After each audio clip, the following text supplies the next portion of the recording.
बऱ्याचदा प्रेमात नकार मिळाल्याने लोकांना मोठा धक्का बसतो.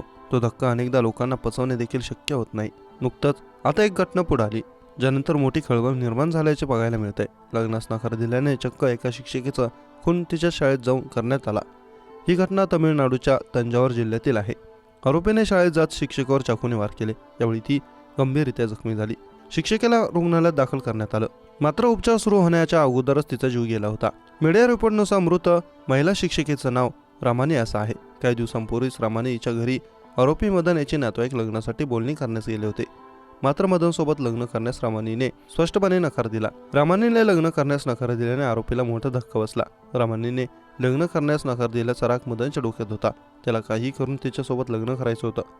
लग्नास नकार दिल्याने काही दिवसांनी मदन हा थेट रामानी ज्या शाळेत शिक्षिका होती तिथे पोहोचला. भर शाळेत त्याने रामानी हिच्यावर चाकूने वार केले. या घटनेनंतर शाळेत एकच गोंधळ बघायला मिळाला. रामानी गंभीर जखमी होईपर्यंत मदनने तिच्यावर चाकूने अनेक वार केले. यानंतर तो पळून गेला. रामानीला रुग्णालयात दाखल करूपर्यंत तिचा जीव गेला होता. डॉक्टरांनी तिला मृत घोषित केलं.